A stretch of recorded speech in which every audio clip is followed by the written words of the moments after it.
14వ తేదీ ప్రజల సహకారంతో అందరి సహకారంతో ఎన్నికలు ప్రశాంతంగా ఉంటుంది.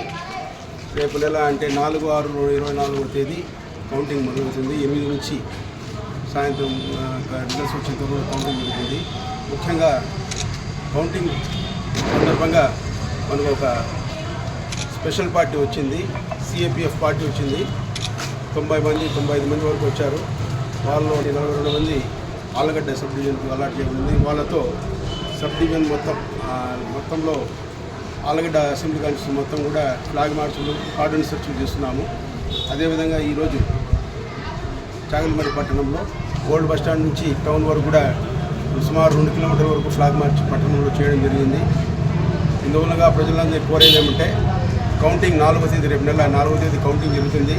దాని సందర్భంగా ఎవ్వరు కూడా గ్రామాలు వదిలి అసెంబ్లీ కాన్స్టిట్యూన్సీ హెడ్ క్వార్టర్స్ కానీ నంద్యాలకు కానీ పోయేదానికి ప్రయత్నించొద్దు.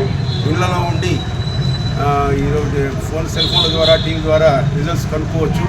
ఎవరు వచ్చినా ఆళ్ళగడ్డ పట్టణంలో కానీ లేకుంటే సిరివెల్లమెట్ట దగ్గర కానీ చెక్ పోస్టులు ఉంటాయి. ప్రతి ఒక్కరిని చెక్ చేసి క్యాండిడేట్స్ మరియు అనుమతించిన ఏజెంట్స్ మాత్రమే అలో చేయబడతారు. అదేవిధంగా రిజల్ట్స్ వచ్చిన తర్వాత కూడా ఎవరు కూడా సంబరాలు చేసుకునేదానికి లేదు. 144 సెక్షన్ 30 పోలీస్ యాక్ట్ ఉంది. ఏం చేసుకోవాలన్నా ఊరేగింపులు కానీ ఉత్సవాలు కానీ ఏం చేసుకోవాలన్నా పర్మిషన్ కంపల్సరీ, కాబట్టి పర్మిషన్ ఇవ్వబడవు. అదేవిధంగా 144 సెక్షన్ ఉంది కానీ 4 కంటే ఎక్కువ కూడా భూమి కూడా ఎక్కడ ఉండకూడదు. భూమి కూడా ఉంటే చట్ట ప్రకారం యాక్షన్ తీసుకుంటాము. కాబట్టి ప్రజలు ఎన్నికల్లో ఏ విధంగా సహకరించినారో అదేవిధంగా కౌంటింగ్ అప్పుడు కూడా సహకరించాలి. అదేవిధంగా ఎక్కడ కూడా గలాటాల్లో పాల్గొనవద్దు అని మీ ద్వారా మేము విన్నవించుకుంటున్నాం.